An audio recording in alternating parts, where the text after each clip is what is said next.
Hey y'all, it's just Ember and me. Thank you so much for being here. Welcome back to our channel. Today I'm going to be working on my daughter's hair and putting in Cuban twists using the crochet hook method. I am starting out with Shine Jam, staple go-to just to hold the hair in place and it doesn't leave any flakes or build up a residue. I'm using some Sulfur 8 just to spray on her scalp because she does get dry scalp. I do like the consistency of the Shine Jam and it smells great, so that's what we're going to be using. So let's get into this parting. And y'all, let me tell you something, it takes me a while to part. I don't really spend too much time, but it's just difficult for me to part her hair sometimes. And I do not use a lot of gel, like, you know, when they put the gel on the part to make it clean. I don't do that. I just try to make it straight as I possibly can. And she doesn't really care about parts. My thing is making it symmetric, so just making sure that I have the equal amount of braids on each side. So in the back I'm going to be doing 4 braids, 2 on one side of her head and 2 on the other, if I remember correctly. And I'm going to walk you through a little bit of how I use this technique with the crochet hook to easily add the hair. This is a good way if you haven't really grasped how to feed in the hair like you see some of the other stylists do. And I'm starting with 2-strand twist because 2-strand twist is my go-to. It's really easy to do using the Cuban twist hair, and just braiding it halfway down, braiding the natural hair down a little bit, and then crocheting the Cuban twist hair into that braid and then twisting it down from there. You can probably do this with braids too. I would just suggest using smaller amounts of hair so that the braid would camouflage better into the, you know, braid where you have the extensions with. So I'm not actually doing any braids yet. I haven't explored that yet too much with my daughter's hair.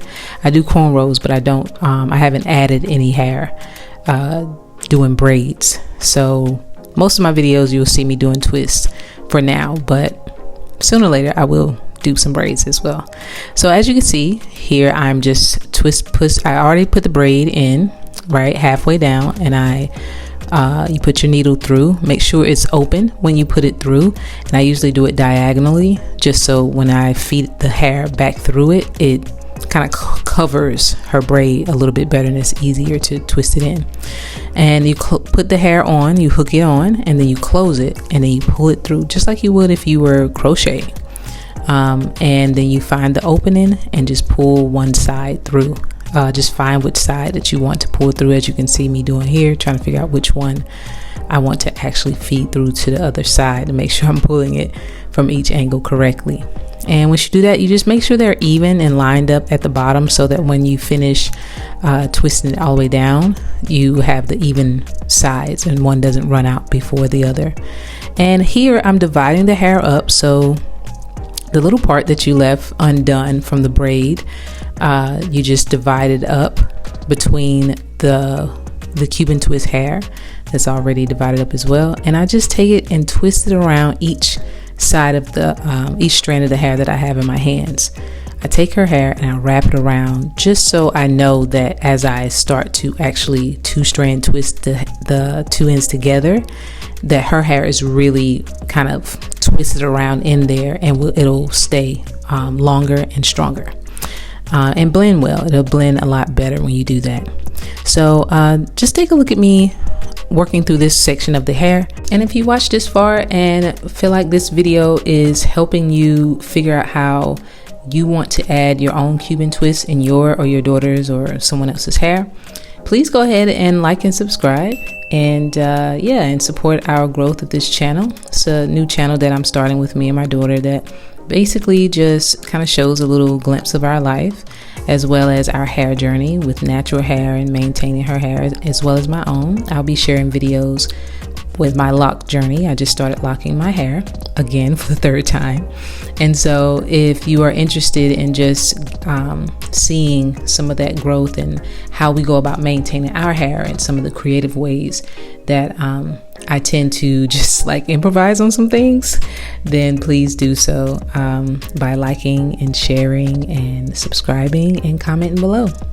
So this particular hair, and I didn't show in this video, I apologize for that, but it was not stretched and the ends were like really like tangly a little bit. So I just wanted to loosen up the ends and stretch it out. So that's what I was doing there. And I usually spray the hair a little bit with some oil just to kind of soften it up and give it a little shine before I actually put it in the hair. It makes it a little bit easier to manage as well. But this hair already comes divided up in sections, so you really don't have to do too much to it other than take it out the pack.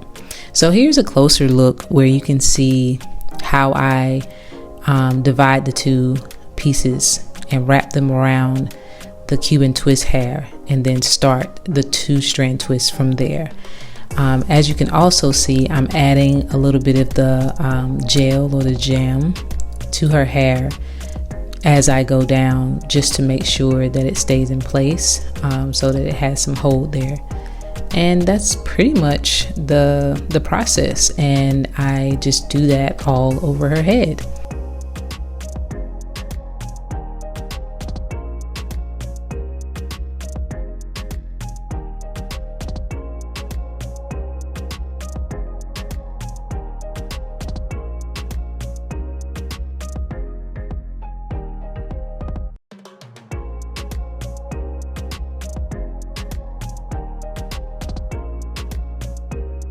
So typically I end up having to do like a day 2 for my daughter's hair, but this time I really wanted to finish the style. So to save time and to just be a little bit creative, I decided to do flat twist on the side, on this, I think it's her right side of her head, just on the side to give a little, you know, a little picky-boo kind of style thing that I felt like was pretty cool for her if she wanted to wear her hair to the style. Remember, my daughter is a middle part girly. She's gonna stick with her middle parts, okay?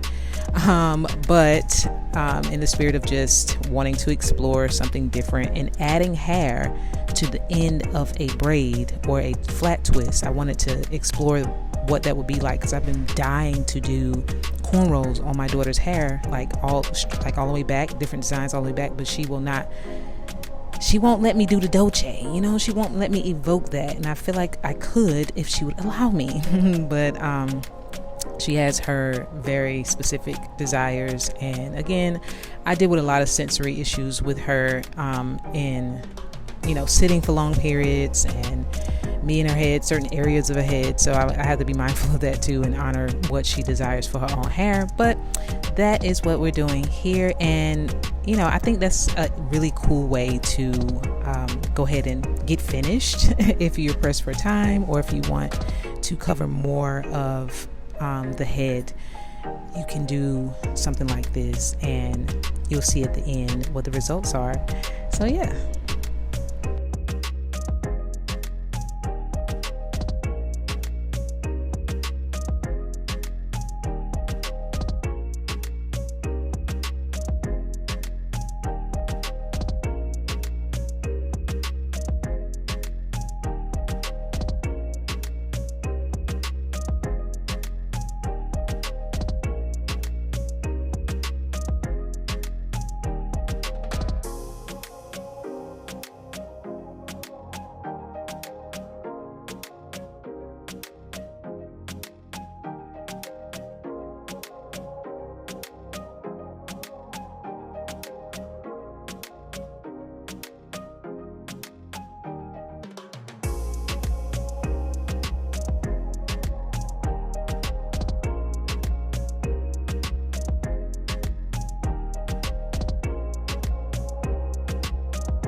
All right, y'all, we are all done. This was actually the style my daughter wore for her graduation. She graduated from 8th grade, so yay. We're on to really big things this year, going into her high school year, but this style actually lasted a really long time, and so I'm very excited to be using the crochet method. I thought it was a good method, pretty straightforward and easy to use. Y'all let me know in the comments if this is a method that you would try or have tried, and you know what your experience has been, and if you think I did a good job, let me know. Don't forget to like and subscribe, and yeah, we were pretty happy with this. She was able to go swimming in it and all the things, so yeah, get into it. Thanks for watching, and we will see you in the next video. Bye.